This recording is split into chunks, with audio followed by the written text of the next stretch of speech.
Hola amigos, la vida se presenta cada día como un nuevo desafío.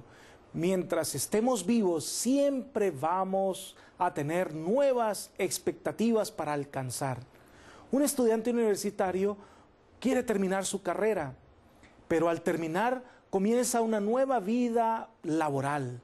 Los jóvenes sueñan con establecer su hogar propio, tener sus cosas. Cuando llegan a esa meta se dan cuenta que es solo el comienzo.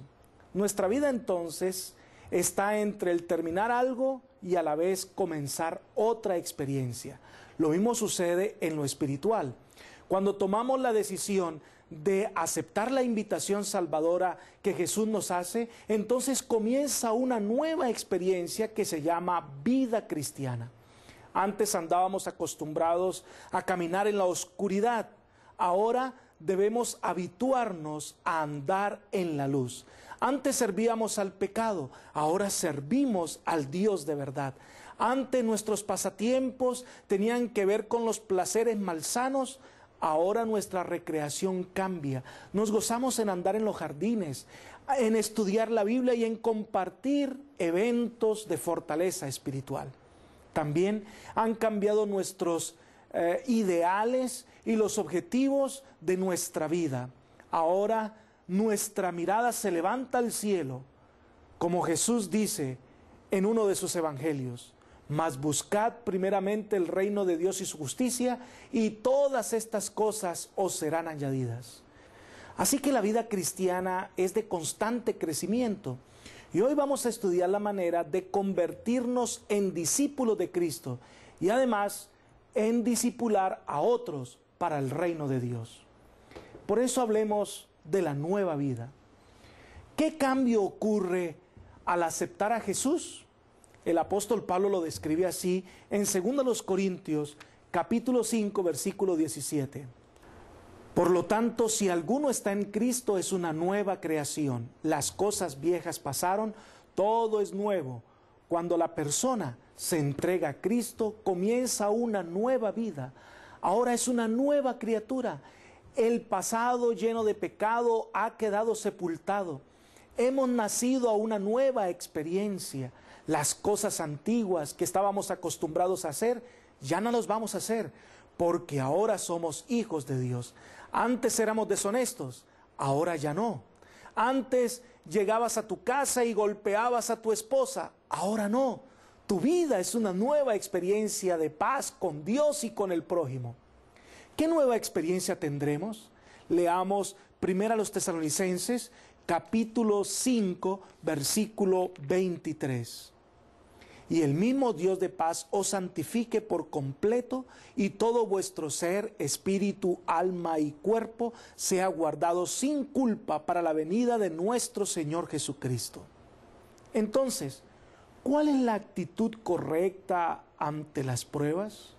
El apóstol Pedro nos ayuda de la siguiente manera: amados, no os sorprendáis del fuego de la prueba que os ha sobrevenido como si alguna cosa extraña os aconteciera. Al contrario, gozaos por cuanto sois participantes de los padecimientos de Cristo, para que también en la revelación de su gloria os gocéis con gran alegría. Primera de Pedro, capítulo 4, versículos 12 y 13. Así que las pruebas deben fortalecer nuestra fe. Las pruebas descubren nuestras deficiencias y nos muestran nuestra dependencia de Dios. Por lo tanto, Dios permite que pasemos por las pruebas para que aprendamos a ser victoriosos en Él. Hablemos un poco de la vida devocional. ¿Cuál es el indispensable alimento diario de un cristiano? Estas palabras que yo te mando hoy estarán sobre tu corazón. Se las repetirás a tus hijos y les hablarás de ellas estando en tu casa y andando por el camino, al acostarte y cuando te levantes. Las atarás como una señal en tu mano y estarán como frontales en tus ojos. Las escribirás en los postes de tu casa y en tus puertas. Deuteronomio, capítulo 6, versículos 6 al 8. Saben, la vida cristiana cambia, nuestros hábitos cambian. Antes salíamos de casa sin leer la Biblia y orar. Creíamos en Dios, pero de manera intelectual. Y el Señor espera que lo conozcamos de manera experimental. Entonces, antes de salir de la casa, hacemos el devocional, que puede ser así. Primero, oración, pidiendo la inteligencia del Espíritu Santo. Segundo, estudio de la lección de la escuela sabática y contestar las preguntas. Tercero, leer 3 capítulos de la Biblia y sacar lecciones espirituales para aplicar a nuestra propia experiencia. Y cuarto, orar al Señor para que podamos aplicar estas lecciones a nuestra vida práctica. Así como el alimento es necesario para crecer y ser fuerte en lo físico, la palabra de Dios nos hace crecer y ser fuertes espiritualmente.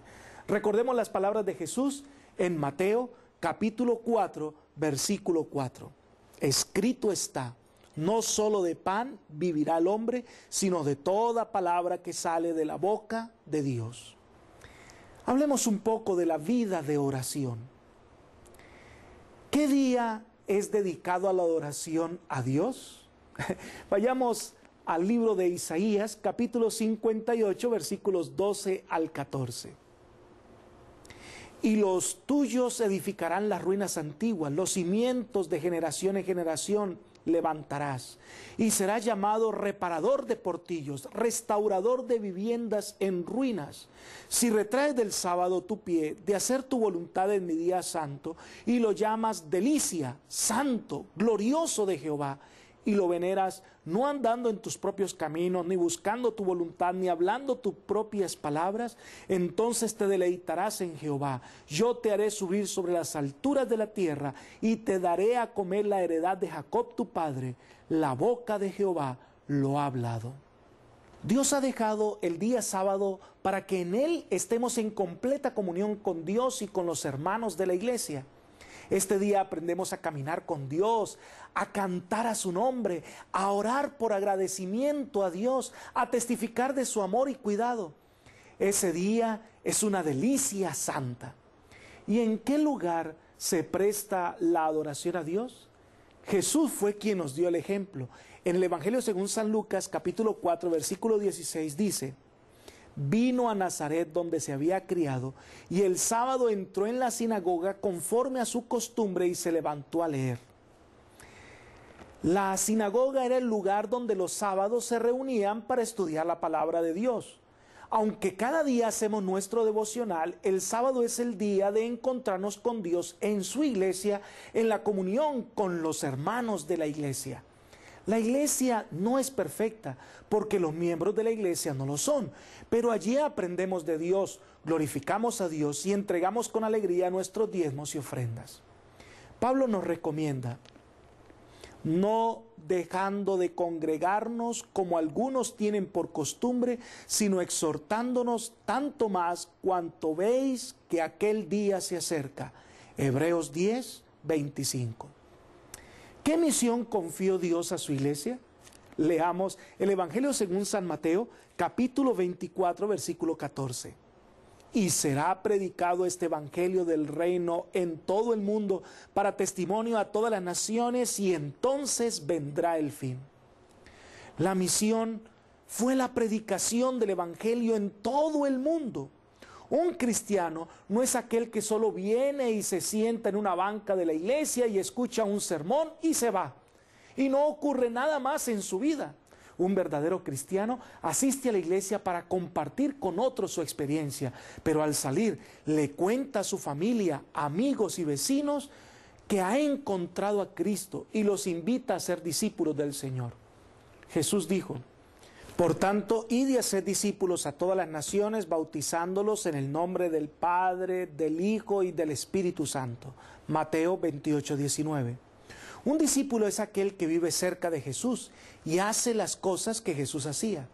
¿Y qué tareas debemos realizar para estar preparados? Miremos 1 de Pedro 3:15. Al contrario, santificad a Dios el Señor en vuestros corazones y estad siempre preparados para presentar defensa con mansedumbre y reverencia ante todo el que os demande razón de la esperanza que hay en vosotros. Un cristiano debe estar preparado para hablar a otros del amor de Jesús. Un cristiano debe estar preparado para iluminar el camino de los demás para que vayan por la senda de la paz. Ahora entonces, ¿qué actitud debe tener el cristiano hacia sus guías espirituales? Leamos 1 Tesalonicenses 5, 12 y 13. Os rogamos, hermanos, que reconozcáis a los que trabajan entre vosotros y os presiden en el Señor y os amonestas. Tenedlos en mucha estima y amor por causa de su obra. Tened paz entre vosotros. La vida cristiana no son normas u obligaciones religiosas que debemos cumplir. Es mucho más que esto. Vida cristiana es conocer a Jesús, es amar a Jesús, es tener una experiencia personal con Jesús. Si tú eres religioso y no conoces a Jesús, no te sirve de nada. Primero conocemos a Jesús y después obedecemos sus enseñanzas. Y cada día nuestra amistad con Él debe crecer. Por eso te invito a hacer el siguiente pacto. Repite conmigo: con la ayuda de Dios y siguiendo a Jesús, procuraré ser fiel. Amén.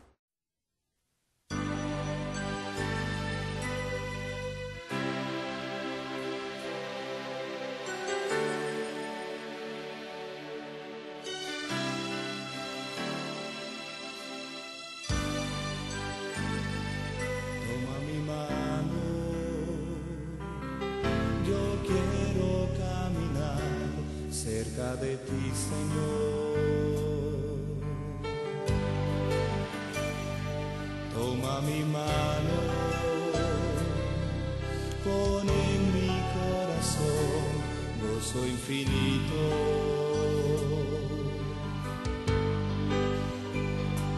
Toma mi mano y en santa comunión andemos tú y yo, Señor, mi Dios. Toma mi mano, por favor, en medio de la tempestad, que siempre pueda yo confiar, que tú diriges mi andar. Si vienen pruebas o temor, que pongas en mi corazón la fe que puede soportar y serte fiel hasta el final. Toma mi mano,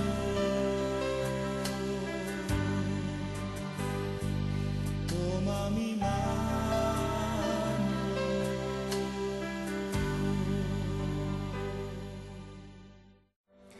Esta es una muy buena decisión que has tomado: ser discípulo de Jesús.